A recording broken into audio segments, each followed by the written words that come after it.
Deuteronomy 4.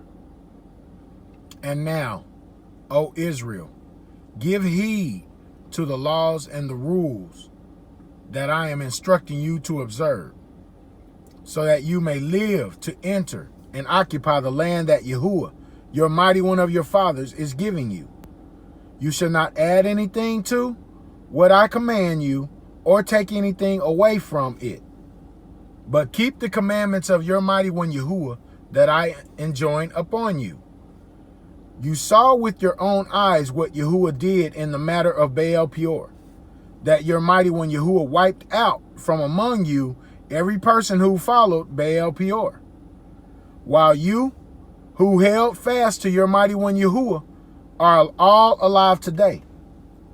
See, I have imparted to you laws and rules, as my mighty one YaHuWaH has commanded me, for you to abide by in the land that you are about to enter and occupy.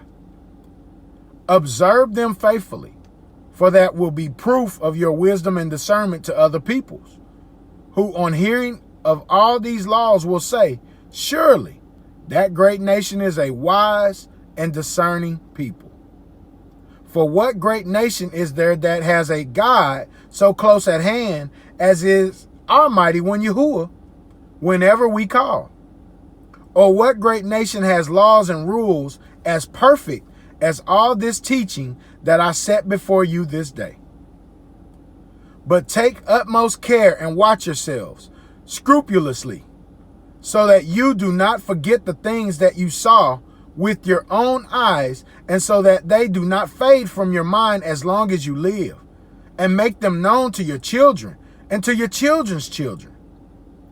The day you stood before your mighty one YaHuWaH at Horeb, when YaHuWaH said to me, gather the people to me, that I may let them hear my words, in order that they may learn to revere me as long as they live on earth, and may so teach their children. You came forward and stood at the foot of the mountain.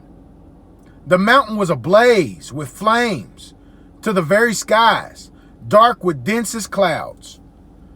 YaHuWaH spoke to you out of the fire.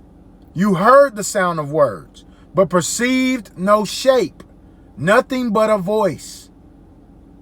The Mighty One declared to you the covenant that you were commanded to observe, the 10 commandments, inscribing them on 2 tables of stone. At the same time, YaHuWaH commanded me to impart to you laws and rules for you to observe in the land that you are about to cross into and occupy. For your own sake, therefore, be most careful, since you saw no shape when YaHuWaH spoke to you at Horeb out of the fire, not to act wickedly and make for yourselves a sculptured image in any likeness whatever, the form of a man or a woman, the form of any beast on earth, the form of any winged bird that flies in the sky, the form of anything that creeps on the ground, the form of any fish that is in the waters below the earth. And when you look up to the sky and behold the sun and the moon and the stars, the whole heavenly host, you must not be lured into bowing down to them or serving them. These are your mighty one YaHuWaH allotted to other peoples everywhere under heaven. But you, YaHuWaH, took and brought out of Egypt that iron blast furnace to be the mighty one's very own people, as is now the case. Now YaHuWaH was angry with me on your account and swore that I should not cross the Jordan and enter the good land that your mighty one YaHuWaH is assigning you as a heritage. For I must die in this land. I shall not cross the Jordan, but you will cross and take possession of that good land. Take care then not to forget the covenant that your mighty one YaHuWaH concluded with you, and not to make for yourselves a sculptured image in any likeness against which your mighty one YaHuWaH has enjoined you. For your mighty one YaHuWaH is a consuming fire, an impassioned God. When you have begotten children and children's children, and are long established in the land, should you act wickedly and make for yourselves a sculptured image in any likeness, causing your mighty one YaHuWaH displeasure and vexation?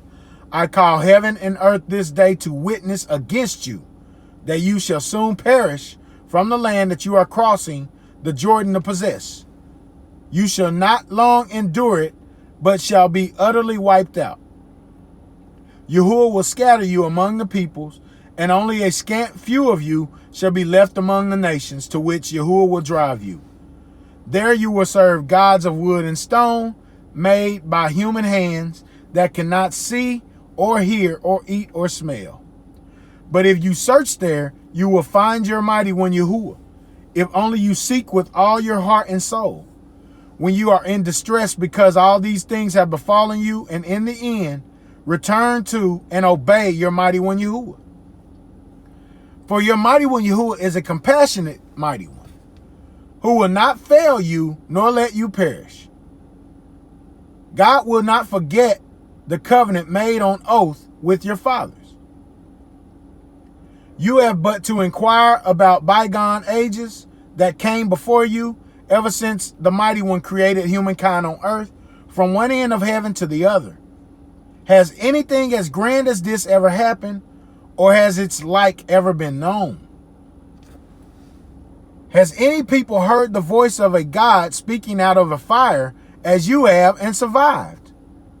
Or has any deity ventured to go and take one nation from the midst of another by prodigious acts, by signs and portents, by war, by a mighty hand and an outstretched arm and awesome power, as your mighty one YaHuWaH did for you in Egypt before your very eyes? It has been clearly demonstrated to you that YaHuWaH alone is the mighty one. There is none else. From the heavens, God let you hear the divine voice to discipline you. On earth, the mighty one let you see the great divine fire. And from amidst that fire, you heard the mighty one's words. And having loved your ancestors, the mighty one chose their heirs after them.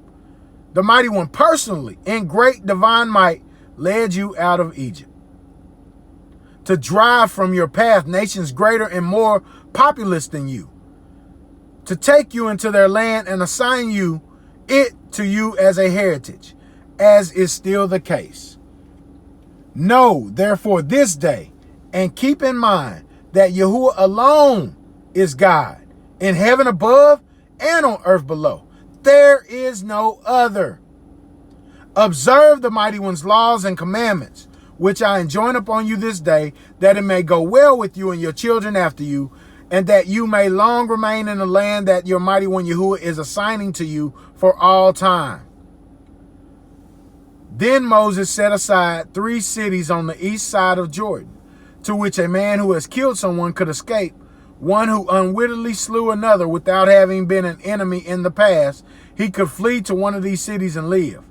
Bezer in the wilderness of the tableland, belonging to the Reubenites, Ramoth in Gilead, belonging to the Gadites, and Golan in Bashan, belonging to the Manassites. This is the teaching that Moses set before the Israelites. These are the decrees, laws, and rules that Moses addressed to the people of Israel after they had left Egypt. Beyond the Jordan, in the valley at Beth Peor, in the land of King Sihon of the Amorites, who dwelt in Heshbon, whom Moses and the Israelites defeated after they had left Egypt. They had taken possession of his country and that of King Og of Bashan, the 2 kings of the Amorites, which were on the east side of Jordan. From Aror, on the banks of the Wadi Arnon, as far as Mount Sion, that is, Hermon. Also, the whole Arabah on the east side of the Jordan, as far as the Sea of Arabah, at the foot of the slopes of Pisgah. Deuteronomy 4.